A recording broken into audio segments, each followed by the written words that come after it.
Lizeth, cuando uno habla de corrupción piensa en maletines, piensa en obras que no se concluyen, en esa carretera que no se hizo, pero tu investigación es un tema muy social, en realidad. Es ver que la corrupción también golpea directamente la salud y la vida de la gente. La corrupción está dentro de las cajas de pastillas. Fíjate que hace aproximadamente 2 años se encontró por tercera vez un lote de 50 toneladas de medicinas vencidas que habían sido compradas por el gobierno nacional a Cuba con la fecha de vencimiento de aproximadamente un mes. Las trajeron un mes antes de dañarse. Las guardaron en el servicio de elaboraciones farmacéuticas, el conocido CEFAR, en las adjuntas, y si no es porque los empleados le toman fotos, nadie se hubiera enterado de esa situación. En ese grupo de medicinas estaban las más buscadas, por ejemplo las de la tensión. Ahora, Lizeth, uno supone que esa importación de medicamentos exige una revisión especial, que no puede ser que lo traigas sabiendo que en un mes se van a perder.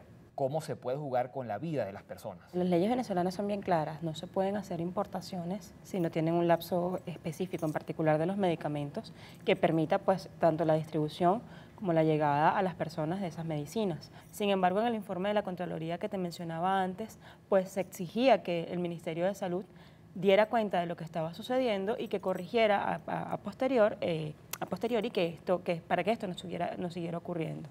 Mas, sin embargo, pues vimos cómo esos medicamentos estaban allí dañándose, y hemos tenido información de que con posterioridad también hay otro lote de medicamentos que siguen escondidos dentro del CEFAR. Esta triangulación que hay para la compra de medicamentos, Cuba hace la oferta, Venezuela se las compra, Cuba hace el envío, todo eso implica un pago diferente.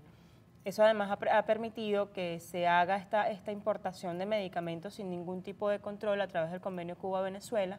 Ahora, Lizeth, tú vas al terreno, vas a los hospitales, ¿qué se ve allí? O sea, allí se siente el efecto de estas políticas equivocadas, de estas desviaciones. El paciente, el venezolano que va al hospital, lo sufre directamente.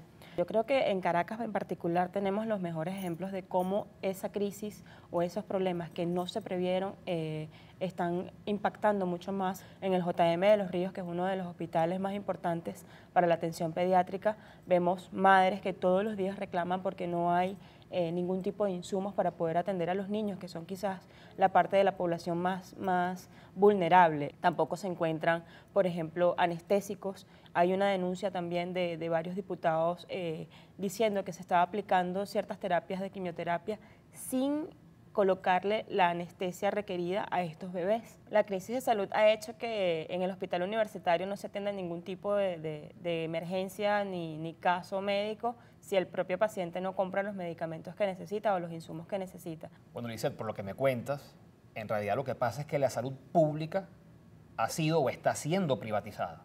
En el hospital prácticamente no hay nada, es una privatización de la salud.